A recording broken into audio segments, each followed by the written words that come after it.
خروج من جانب الحارس امباسي وابعاد الى خارج الملعب.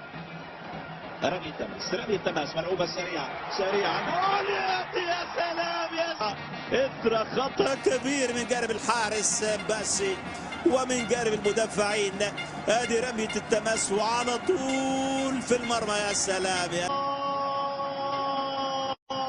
زامبيا. الله زامبيا. استغلال الاخطاء والهدف الاول لا ياتي للمنتخب الزامبي. هيروك باكا حاول ابعادها المدافع.